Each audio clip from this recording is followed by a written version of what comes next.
Amados, nós vamos abrir as nossas Bíblias na carta de Paulo aos Romanos, capítulo 5. E eu peço que você mantenha a sua Bíblia aberta, porque ficaremos em torno deste texto e de alguns próximos a este. Carta de Paulo aos Romanos, capítulo 5, versículo 1 ao 5.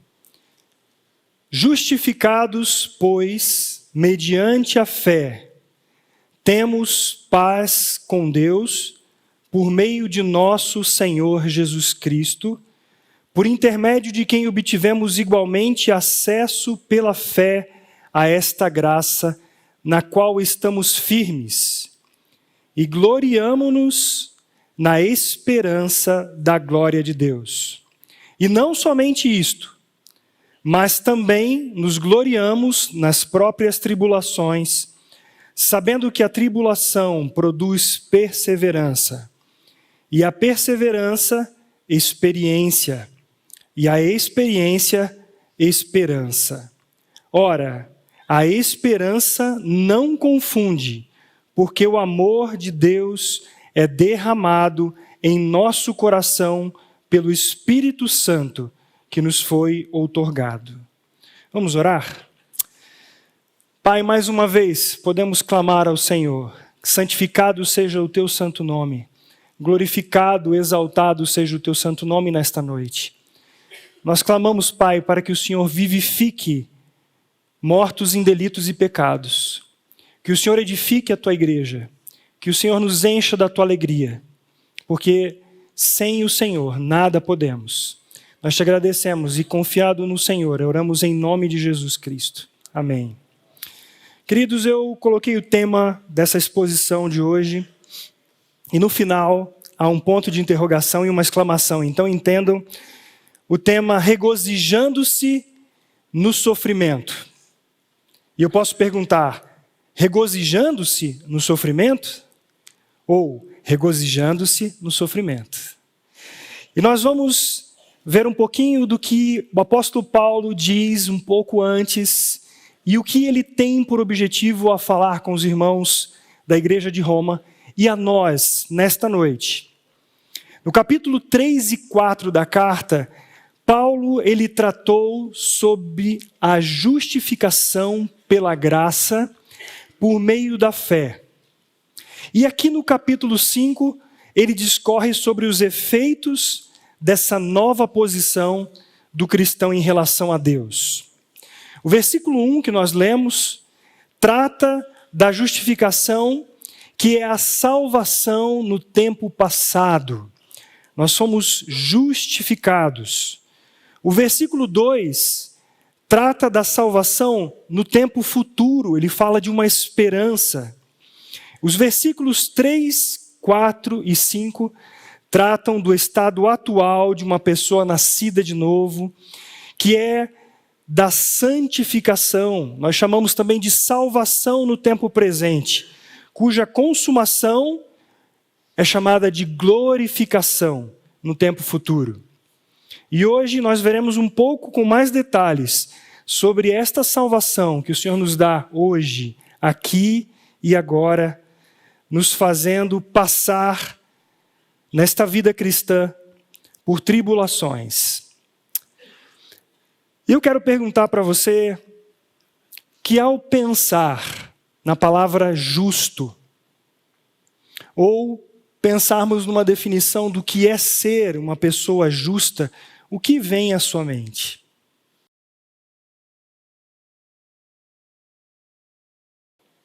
O que é ser uma pessoa justa?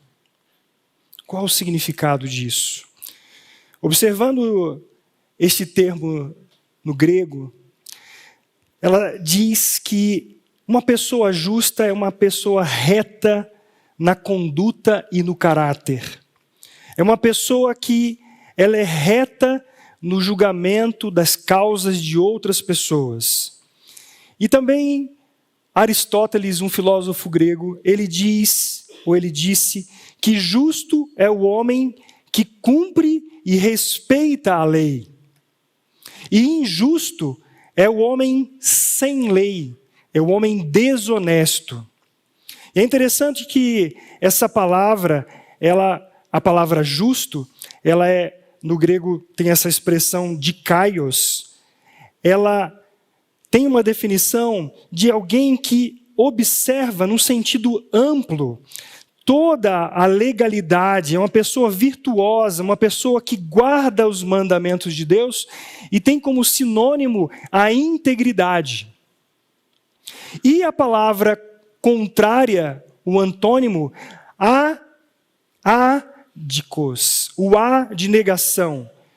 Uma pessoa que viola ou violou a justiça, uma pessoa injusta, uma pessoa má, malvada, pecaminosa, de alguém que negocia fraudulamente com outras, e o sinônimo dessa palavra é perverso.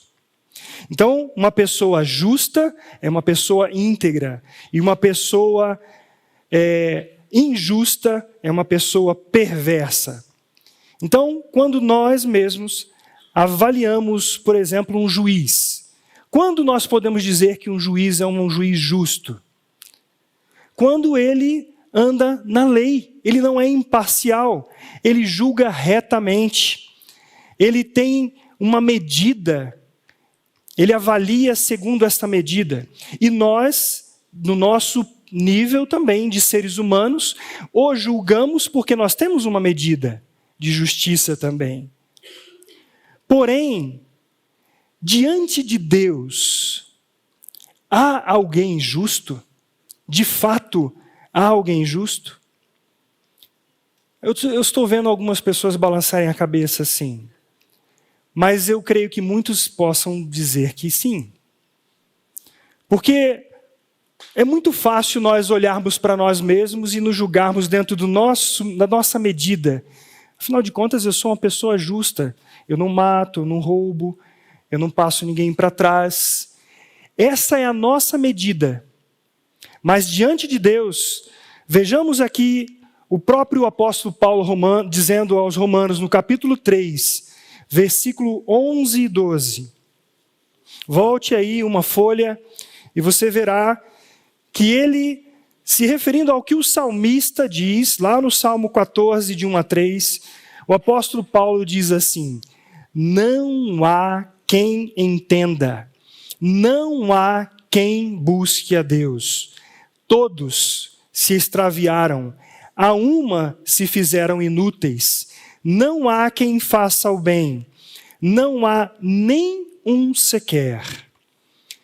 E o salmista, ele usa uma expressão dizendo que a pessoa que assim pensa, ela é insensata. O salmista diz que todos corromperam-se e praticam abominação, e já não há quem faça o bem. O Senhor olha dos céus para os filhos dos homens e ele não encontra quem de fato entenda, e ninguém que de fato, de coração sincero, íntegro, busque a ele. Todos se extraviaram. Esta é a realidade. Então, dentro da nossa medida, nós podemos julgar-nos e julgar as pessoas como justas e principalmente injustas. E o nosso julgamento é muito mais pesado para outros, menos para nós.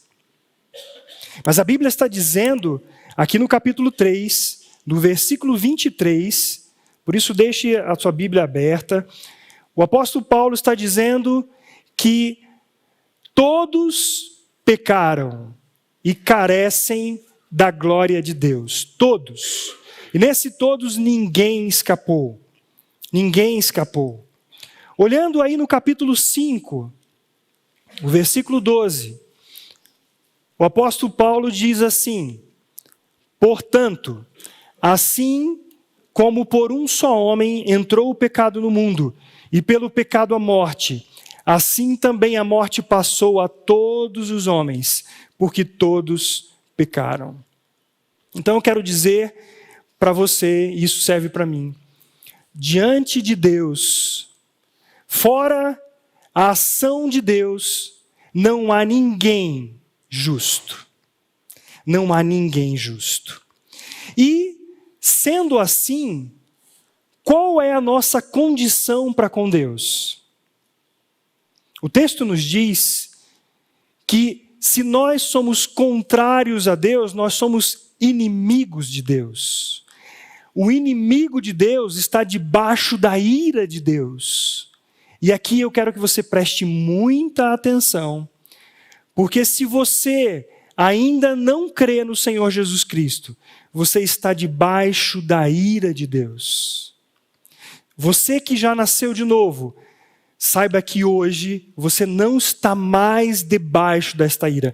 E quando eu digo que você está debaixo da ira de Deus, eu não estou dizendo que Deus vai lançar um raio sobre sua cabeça agora. Mas que há um juízo que chegará. E aqueles que não creem no Senhor Jesus Cristo serão lançados no lago de fogo e enxofre. Esta é a segunda morte. Eu quero que você preste muita atenção, porque disto depende a sua vida eterna ou a sua morte eterna.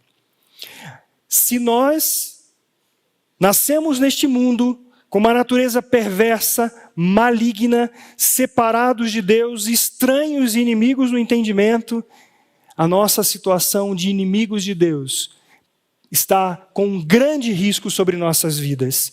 Então, o que é necessário? É necessário que a nossa condição seja mudada. É necessário que o meu estado atual diante de Deus, que olha para mim e fala, eu vou lançar a minha ira sobre o Eric no dia do julgamento. Eu não posso permanecer assim. Eu preciso de uma mudança de condição. E aí agora, olhando para o texto principal que nós vimos hoje, nós vemos uma palavra fundamental para as nossas vidas, que é justificação. A Bíblia diz que nós fomos justificados mediante a fé. E nós temos algumas coisas que demandam desta justificação pela fé. A palavra justificação quer dizer que Deus, num ato da sua soberana vontade, colocou sobre o seu Filho Jesus Cristo a ira que deveria recair sobre nós. Jesus Cristo sofreu a ira divina quando recebeu em seu corpo no madeiro os nossos pecados. Ele recebeu o nosso pecado, a nossa iniquidade. Ele tomou sobre si, ferido, aflito de Deus, oprimido, e ele nos justificou. Quando ele foi entregue por causa das nossas transgressões, ao terceiro dia, ele ressuscitou e ele tornou justo a todo o que nele crê. Amém. Se você hoje crê nisso, ufa, você está livre da ira de Deus. Mas não somente isto. A justificação do Senhor Jesus nos livrou da pena de morte eterna que pesava sobre nós. No momento em que cremos em Jesus, diz o texto de Colossenses, você não precisa ir lá agora, ele nos livrou do domínio das trevas e nos transferiu para o reino do seu Filho amado. Ele nos justificou, declarando-nos justos. Mas ele não simplesmente disse assim, agora você é justo. Ele disse isso baseado no sacrifício do Senhor Jesus Cristo. Sem o sacrifício de Jesus Cristo, sem a sua morte e ressurreição, não haveria justificação. Ele se entregou. A Bíblia fala que ele se colocou no nosso lugar. Ele nos livrou da culpa. Ele nos perdoou do pecado e da pena da morte eterna. Ele nos fez novas criaturas, revestidos da justiça de Cristo, libertos da condenação, eternamente seguros em Cristo. Isso não é algo que vai durar algum tempo. O Senhor fez de uma vez por todas. E quero dizer um pouco mais, independente se você sente ou não, independente se eu sinto ou não, hoje nós temos os benefícios da graça de Deus sobre nossas vidas. A Bíblia diz, o apóstolo Pedro dizendo em 1 Pedro 3,18 assim, 1 Pedro 3,18, deixe sua mão marcadinha aí e vá até 1 Pedro 3,18. Pois também, leia comigo, Cristo morreu uma única vez pelos pecados, o justo pelos injustos, para conduzir-vos a Deus, morto sim na carne, mas vivificado no Espírito. Além disso, amados, os efeitos da justificação que nós temos diante de Deus, livres da ira, nos trouxe como resultado a paz de Deus. O versículo 1 do capítulo 5 diz: justificados, pois, mediante a fé, temos paz com Deus por meio de nosso Senhor Jesus Cristo. Então, desde o momento em que Adão e Eva quiseram se autogovernar, rebelando-se e fazendo sua própria vontade, o ser humano se tornou inimigo, e sendo inimigo, ele não tem paz com Deus. Ele pode dizer que ele respeita a Deus, ele pode fazer pouco caso de Deus, mas a realidade é que um homem, uma mulher, sem o Senhor Jesus Cristo, ele não tem paz. Ele pode ter bens, ele pode ter diversão, ele pode ter prazer dentro do limite da sua vivência, mas ele não tem paz. E não há outro meio senão pela justificação, quando Deus, em Cristo Jesus, livrou-nos da ira e nos deu a sua paz. Não estar justificado significa que há sobre o incrédulo a condenação da morte e essa ânsia, essa ansiedade constante em seu coração. Mas aquele que tem a paz de Jesus Cristo, que não é um mero sentimento, porque há momentos na nossa vida que são tão turbulentos, que nós não sentimos isto, mas nós temos a certeza que diante do nosso Deus, há paz nessa relação. Eu não sou mais inimigo de Deus. Eu tenho dele a sua bênção. Deus é santo. Deus é santo. E ele não admite nada que possa colocar-se no lugar tentando fazer negócio com ele. No final, no último dia, haverá um juízo. E aquele que não está em condição de paz perecerá. A Bíblia diz aí no capítulo 1 mesmo de Romanos, versículo 18. Volte um pouquinho. Romanos 1, 18. A ira de Deus se revela do céu contra toda impiedade e perversão dos homens que detêm a verdade pela injustiça. Paz com Deus também não traz necessariamente paz com as pessoas. As condições reais da nossa vida, especificamente de um cristão no meio de uma sociedade corrompida, hostil, não traz necessariamente relações fáceis ou agradáveis. Você precisa ter isso em mente. E aqui eu começo a entrar no tema principal desta noite. Ter paz com Deus nos leva a uma relação com Ele que nos traz esse conforto ao nosso coração. Mas a nossa postura como novas criaturas nem sempre nos levará à paz com pessoas hostis que não amam ao Senhor. Mas temos mais alguma coisa. Temos mais um benefício dessa justificação, dessa relação com Deus. A Bíblia está dizendo no texto que nós lemos que justificados, pois, mediante a fé, temos paz com Deus por meio de nosso Senhor Jesus Cristo. Por meio de nosso Senhor Jesus Cristo, por intermédio de quem obtivemos igualmente acesso pela fé a esta graça, na qual estamos firmes e gloriamo-nos na esperança da glória de Deus. O Senhor, além de fazer agora amigável a nossa relação com Ele, Ele nos dá acesso à sua presença. Ele nos deu condição de entrarmos naquele lugar que somente o sumo sacerdote entrava uma vez por ano. E vocês sabem que quem entrou no Santo dos Santos sem a maneira que Deus havia instituído, sem o sacrifício, sem o derramar do sangue, foram fulminados. Quem não creu na santidade de Deus foi fulminado. Estar na presença de Deus para uma nova criatura é um grande privilégio. Só pode hoje entrar em qualquer momento, em qualquer situação e falar com o Senhor aquele que é filho de Deus. Que honra, que privilégio.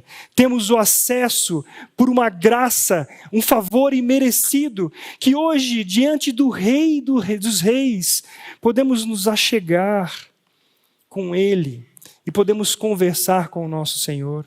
Vocês se lembram na história do Antigo Testamento, e era uma questão de cultura, que quem entrasse na presença de um rei sem sua autorização era morto.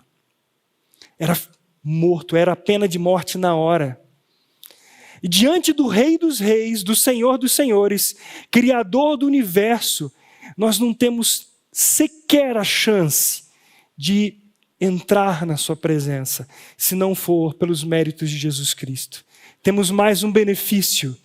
Nós temos paz com Deus e temos acesso à sua presença. E eu gostaria de exemplificar isso para vocês.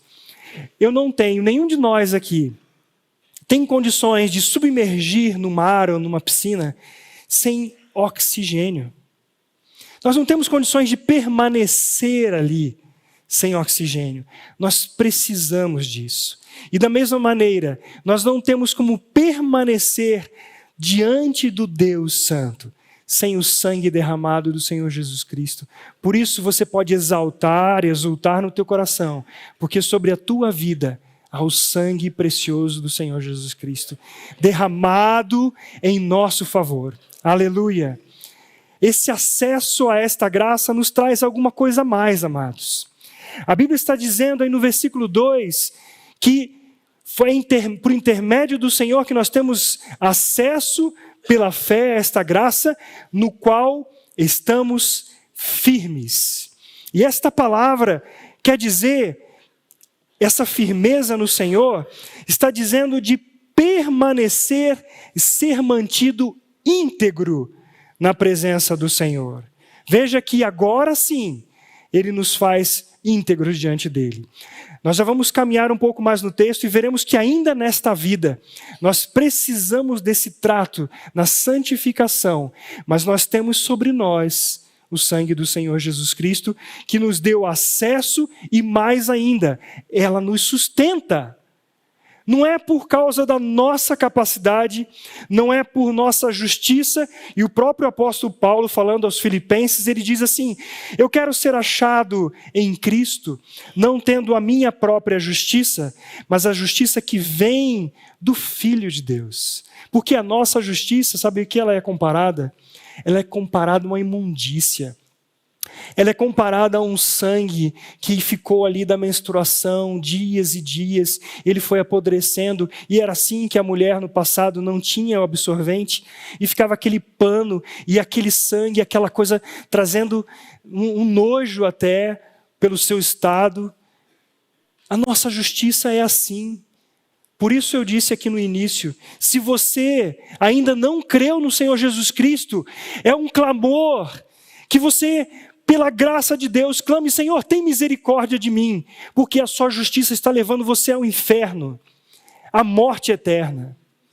E para você que já creu, você pode exultar ao Senhor: Senhor, eu te agradeço, porque o Senhor me livrou da minha justiça, e diante de ti há a justiça de Cristo.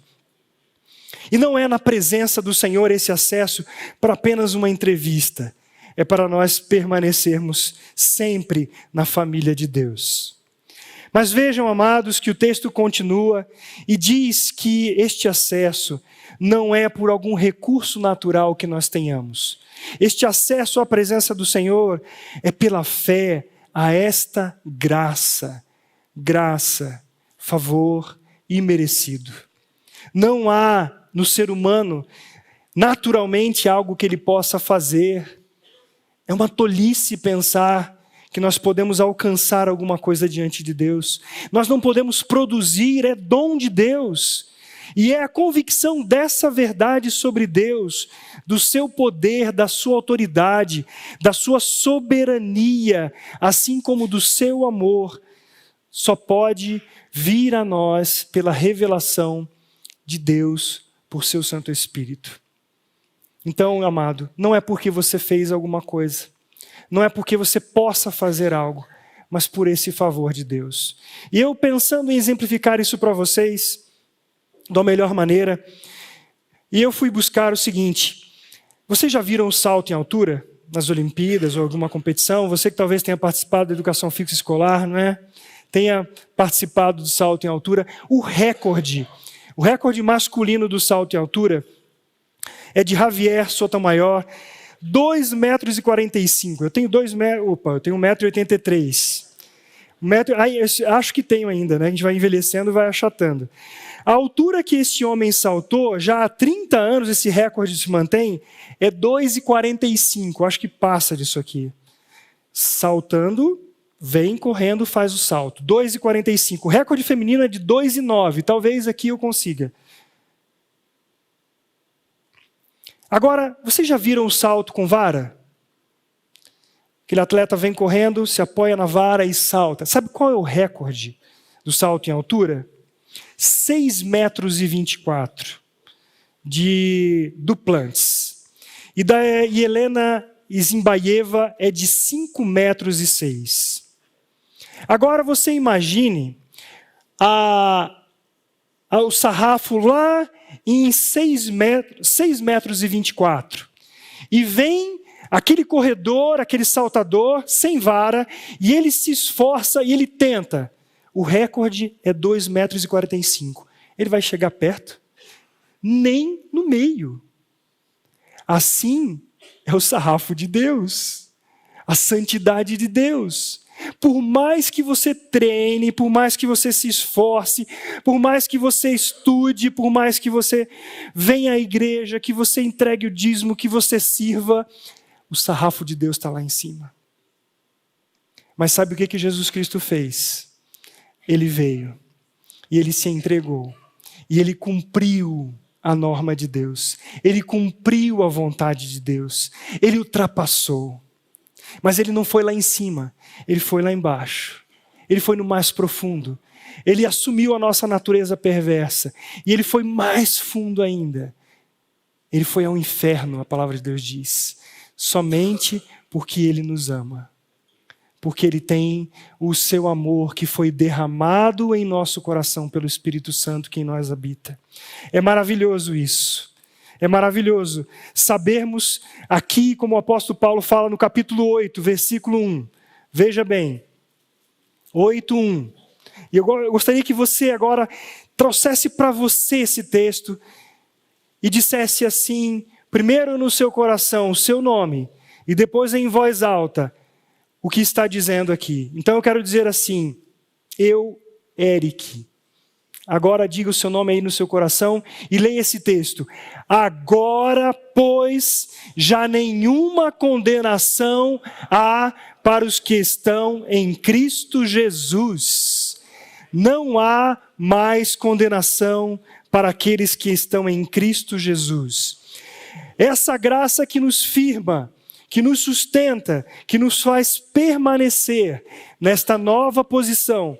E isto quer dizer, amado, que não há nada, nós cantamos hoje, não há nada que você possa fazer que mude a sua condição diante de Deus. Não há pecado ou culpa que Ele não possa nos perdoar.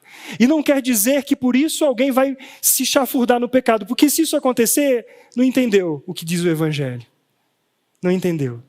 Mas aquele que tem do Senhor Jesus Cristo sabe que nenhuma condenação, sabe que não há nenhuma capacidade em nós nem de obedecermos ao Senhor, mas nós confiamos no Senhor. Caminhando um pouco mais nesse texto de Romanos capítulo 5, vemos o versículo 3. E eu acho muito interessante porque Paulo usou nesse capítulo 2 vezes a expressão que nos faz assim pasmar. Ele diz assim...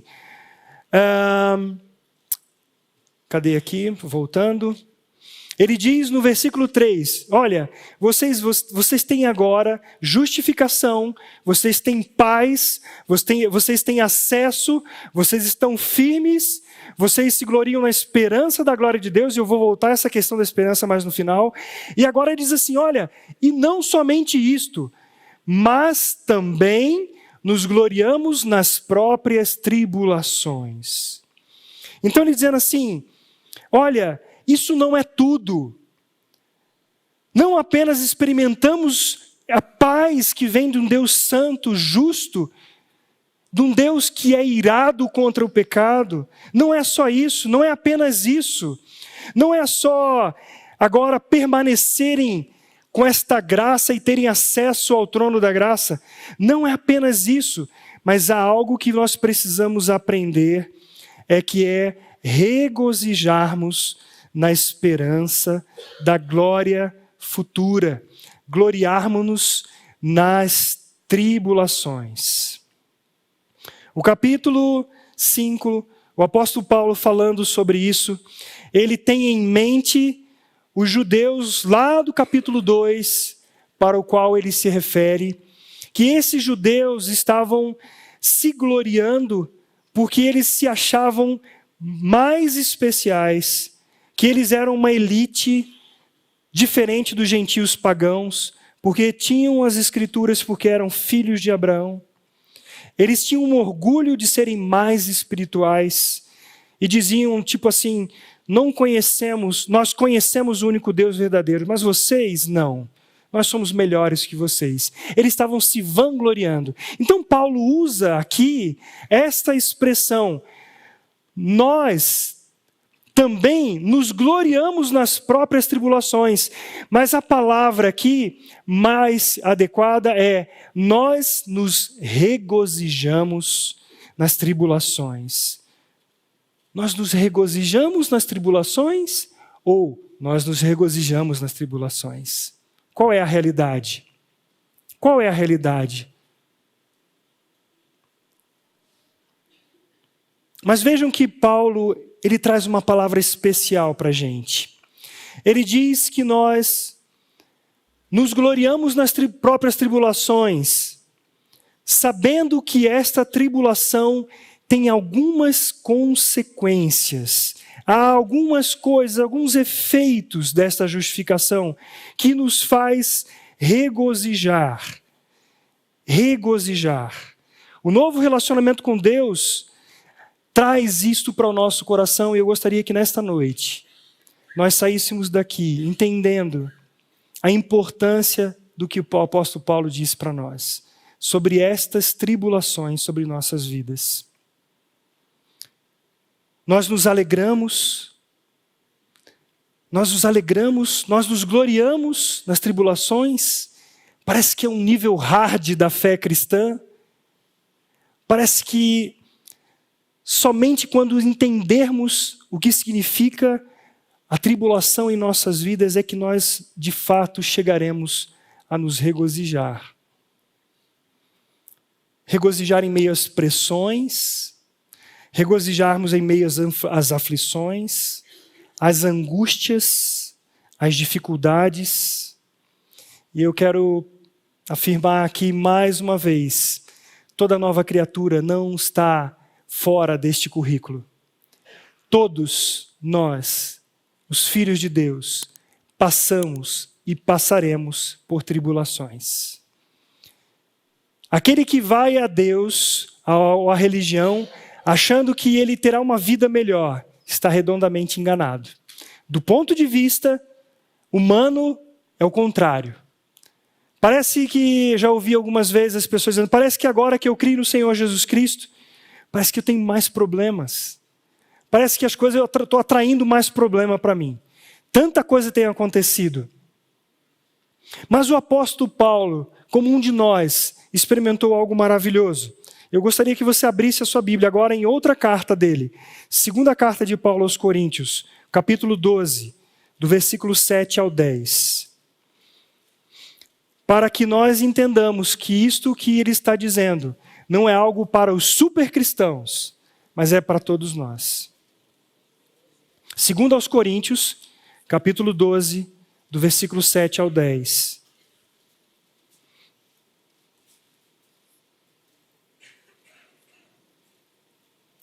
Diz assim: e para que não me ensoberbecesse com a grandeza das revelações, foi-me posto um espinho na carne, mensageiro de Satanás, para me esbofetear, a fim de que não me exalte. Por causa disto, 3 vezes pedi ao Senhor que o afastasse de mim. Então ele me disse: a minha graça te basta, porque o poder se aperfeiçoa na fraqueza. De boa vontade, pois, mais me gloriarei nas fraquezas, para que sobre mim repouse o poder de Cristo. Pelo que sinto prazer nas fraquezas, nas injúrias, nas necessidades, nas perseguições, nas angústias, por amor de Cristo. Porque quando sou fraco, então é que sou forte. Eu acredito que talvez a maioria de nós pense que realmente ser cristão deveria ser algo mais fácil. Talvez bata isso em sua mente de vez em quando assim: Senhor, ser filho de Deus não deveria ser mais fácil para viver nesse mundo? Por que tantos problemas? Talvez muitos de nós considere que as tribulações não são realmente necessárias. Oh Deus, por que o Senhor está me deixando passar por isso? Por que eu estou passando por isso, Senhor? Também em algum momento nós podemos pensar que os sofrimentos são uma espécie de sinal de que algo está errado em nossa vida. E de que se lermos mais a Bíblia, se nós orarmos mais, se nós viermos mais aqui à reunião, se nós fizermos coisas melhores, nós teremos uma vida um pouco mais aliviada. Mas tem gente também que diz assim: tá aí, ó, ser cristão não serve de nada, não melhora em nada, não funciona. É que ele não entendeu, ele não creu que agora ele tem um relacionamento de filho com o Pai. E este Pai está trabalhando na vida dos filhos para formar o caráter dele em nós. Mas como nos alegrarmos nas provações? Eu não sei se isso é real. Como é que é essa relação sua diante das dificuldades? Se os nossos olhos estão fixados nas dificuldades, ou se diante delas nós erguemos um pouquinho nossos olhos e temos o que o apóstolo Paulo diz aqui: cheios do amor de Deus que foi derramado sobre nossas vidas pelo Espírito Santo. Aqui, queridos, eu gostaria que você considerasse diante de Deus. Agora, nós nos alegramos, possivelmente em algumas situações, eu digo isso por mim, porque eu estou nessa mesma escola. Nós temos aqui um casal muito querido, o Caleb e a Ana, que graças a Deus o filhinho que nasceu prematuro saiu ontem, está em casa, mas passaram um sufoco. Desde o último momento que a médica disse repouso total e ficou internada. E a Ana ficou internada tanto tempo ali, dias e dias, semanas. E aí, por causa de uma infecção, esse bebê precisou ser retirado, fizeram a cesárea e a ansiedade dos pais e o coração na mão. Imagine Abraão com o coração na mão, vendo o seu filho, do qual ele sacrificaria diante de Deus. E assim, queridos, é real. A tribulação que você está vivendo é um trato do Senhor em sua vida porque Ele te ama. Mas como, Deus, eu vou sofrer e o Senhor está me amando?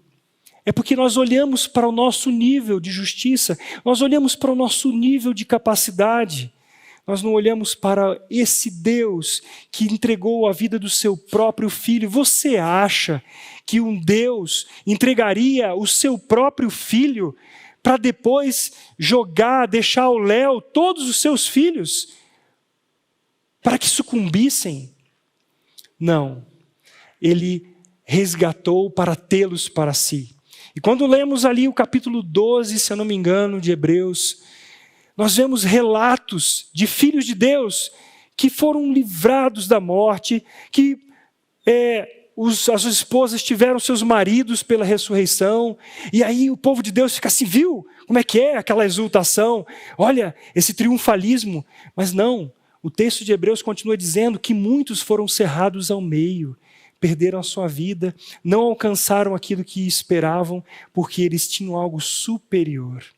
Eles tinham a certeza do reino eterno. Eu estou falando isso para nós aqui, amados, porque é real. E cada vez mais o mundo hostil continua mais hostil.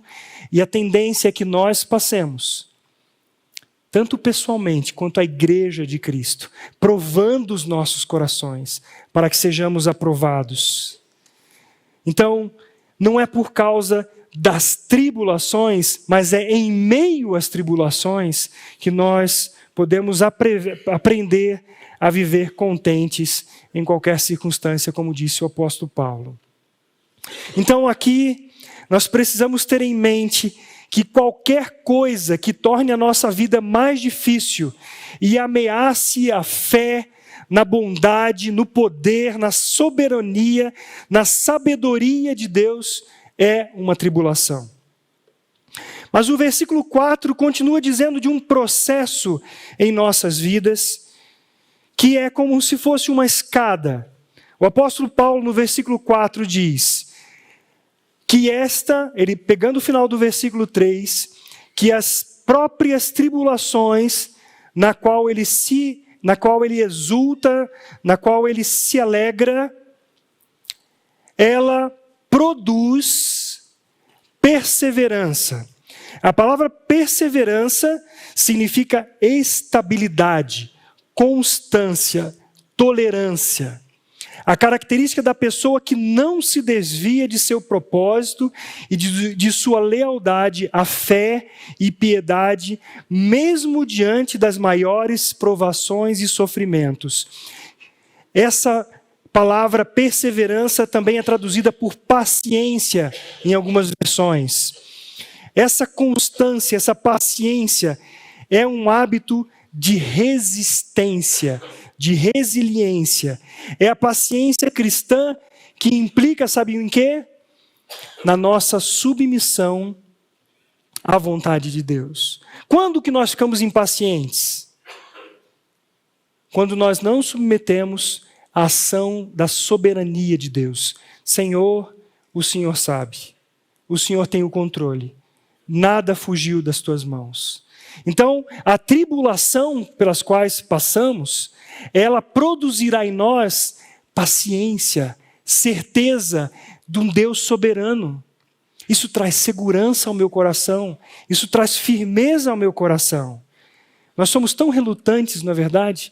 Tão relutantes a nos submetermos sem reservas àquilo que Deus está fazendo. Por isso Deus coloca a tribulação. Não é porque Ele te odeia, é justamente o contrário, é porque Ele nos ama que Ele está fazendo isso.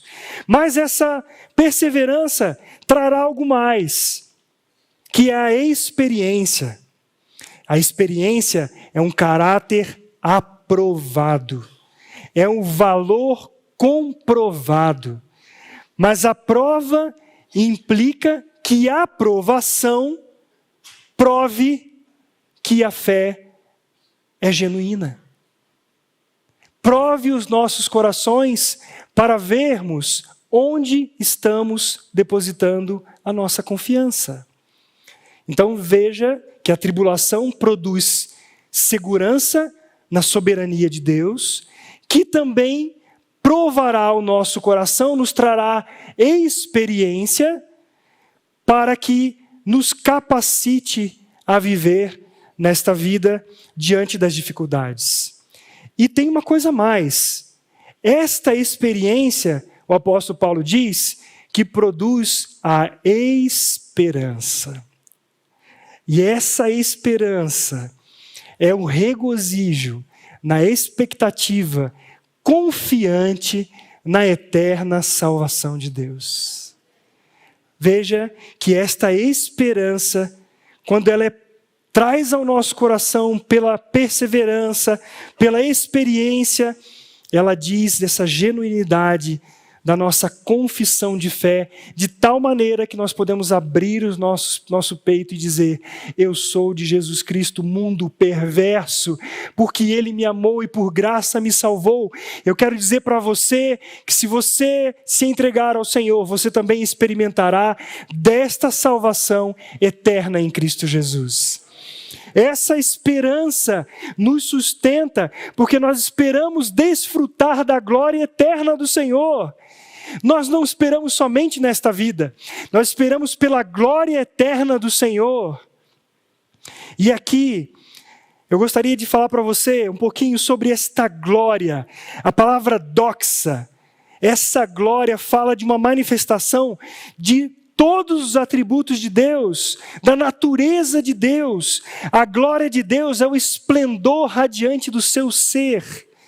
É a manifestação visível de todos os seus atributos. E é nisso que nós esperamos, porque nós desejamos um novo céu e uma nova terra, onde habita a justiça de Deus. Nós não esperamos que este mundo melhore. Nós esperamos no Senhor, porque a manifestação da glória do Senhor virá. E ninguém resistirá. A palavra de Deus diz que todo joelho se dobrará e toda língua confessará que Jesus Cristo é o Senhor. Que segurança, que segurança. Essa esperança, o apóstolo Paulo continua dizendo, ela não confunde, ela não traz vergonha, nós não seremos decepcionados, não haverá desilusão, porque Deus vela sobre a sua palavra para a cumprir. Então agora volte os seus olhos, as tribulações, Deus está trabalhando em nossas vidas, por mais que doa, por mais áspero que seja, o Senhor está forjando em nós, nos dando o caráter de Cristo, nos dando a segurança da sua palavra, nos dando esperança nesta provação, para que sejamos aprovados e para que, experimentando o amor de Deus de forma bem prática, quando nós somos acalentados pelo Senhor, quando nós somos livres pelo Senhor, porque o Senhor não nos deixa permanentemente em tribulação, Ele nos dá tempos de agito, de tribulação, Ele nos dá o refrigério, Ele nos prepara, e assim Ele vai forjando até o dia de Cristo, até o dia de Cristo. Então, amado, não espere que este mundo melhorará, mas espere no Senhor, que você verá a glória de Deus, verá a manifestação do poder neste universo, que está cada dia se degradando mais e mais. E agora, finalizamos com o versículo 5. Porque o amor de Deus é derramado em nosso coração pelo Espírito Santo que nos foi outorgado. Você é uma habitação do Espírito Santo. Você é casa do Espírito Santo. Nunca se esqueça disso. O amor de Deus é muito maior daquele que nós concebemos como pais. E geralmente nós medimos o amor de Deus por nossa capacidade de amar ao outro, por gestos que nós possamos fazer de cuidado, de doação, de compaixão, de merecimento. E às vezes nós achamos que fomos além da conta nesse amor. Mas quando esse amor não correspondido em algum momento traz ao seu coração, ao meu coração, um sentimento de dizer assim, puxa, eu me doei e ninguém viu, ninguém reconheceu. Este amor é o seu amor, não é o amor de Deus. Porque o amor de Deus é muito maior, ele é sem comparação. Ele é infinitamente maior. Ele é fruto do derramar do sangue do Senhor Jesus Cristo naquela cruz. Algo imensurável, incomparável. Então nós agora, entendendo o que o apóstolo Paulo está dizendo, nós voltando ao texto, podemos agora vislumbrar essa ação de Deus em nossas vidas. Justificados, pois, mediante a fé, temos paz com Deus, por meio de nosso Senhor Jesus Cristo, por intermédio de quem obtivemos igualmente acesso pela fé a esta graça na qual estamos firmes, estáveis, e gloriamo-nos, exultamos na esperança da glória de Deus. E não somente isto, mas também nos gloriamos nas próprias tribulações, sabendo que a tribulação produz perseverança, e a perseverança a experiência, e a experiência a esperança. Ora, a esperança não traz vergonha, não confunde, porque o amor de Deus é derramado em nosso coração pelo Espírito Santo que nos foi outorgado. Agora, salte lá para o versículo 10. Porque se nós, quando inimigos, fomos reconciliados com Deus mediante a morte do seu Filho, muito mais, estando já reconciliados, seremos salvos pela sua vida. É o que Paulo está dizendo da esperança da glória de Deus. E aí Paulo usa de novo essa expressão. E não apenas isto, de tudo que vocês já perceberam, mas também nos gloriamos em Deus por nosso Senhor Jesus Cristo, por intermédio de quem recebemos agora a reconciliação. Louvado seja o nosso Deus, porque temos a esperança. Eu quero finalizar com os irmãos em 2 textos. Vá, por favor, em Hebreus capítulo 6, 18 a 20. Para que nós saiamos aqui desta noite com o nosso coração cheio desta palavra, agarrados à palavra de Deus.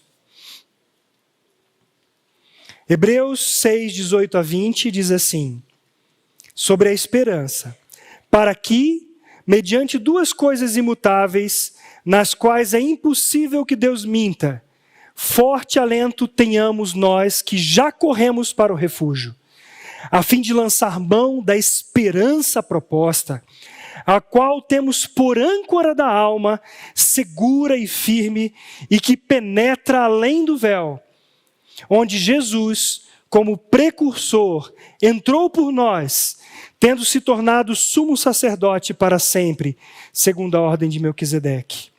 Nós temos uma esperança, lançando mão dessa esperança proposta. Nós já corremos para o refúgio que é o Senhor. E Deus não mente, Deus não traz confusão. E agora, Romanos, voltando ao capítulo 8, do versículo 22 a 25. Romanos 8, de 22 a 25.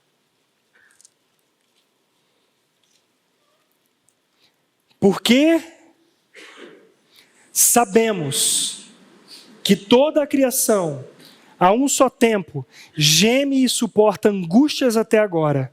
E não somente ela, mas também nós, que temos as primícias do Espírito, igualmente gememos em nosso íntimo, aguardando a adoção de filhos, a redenção do nosso corpo, porque na esperança fomos salvos. Ora, esperança que se vê não é esperança, pois o que alguém vê, como espera? Mas se esperamos o que não vemos, com paciência o aguardamos. Aleluia! Que o Senhor nos dê, encha o nosso coração diante das lutas, das tribulações. De onde vem a nossa esperança quando passamos pelas tribulações? Está ligada a esse amor de Deus derramado ao nosso coração pelo Espírito Santo? Ou está em algo que eu e você achamos que podemos fazer? É necessário estar em Cristo, neste amor que Ele nos deu. Você crê que você foi justificado pela fé para desfrutar a paz com Deus? Amém. Você crê que, por meio de nosso Senhor Jesus Cristo, você hoje tem acesso à presença de Deus? Amém. Você crê que não há nenhuma condenação sobre a tua vida? Amém? Foi mais fraco esse. Você tem segurança no amor de Deus? Amém. Amém. Se você e eu temos, então nós aprenderemos a nos regozijar, porque nós somos justificados por Deus. A regozijar, porque nós temos essa paz com Deus. e nos regozijarmos em meio às tribulações, segurança da esperança, da manifestação da glória que há de vir, a salvação final no tempo futuro. Louvado seja o Senhor. Vamos orar. Senhor, nós queremos hoje nos alegrar por Tua palavra, pela reconciliação que nos foi dada por meio de Teu Filho Jesus Cristo. Nós te damos graças porque o Senhor está moldando e formando os Teus filhos em meio a essas lutas e tribulações, as angústias que nós passamos, para que um dia sejamos glorificados, como diz o Senhor Jesus Cristo. Nós sabemos que o Senhor virá, e assim como Ele é, também veremos e seremos. Louvado seja o Teu nome, Senhor. Louvado seja o Teu nome hoje e para sempre. E que a Tua igreja, nesse tempo que resta aqui neste mundo, aprenda do Senhor a celebrar em Ti, pelo Teu cuidado, pelo Teu amor por nós, derramado pelo Teu Santo Espírito. Aleluia.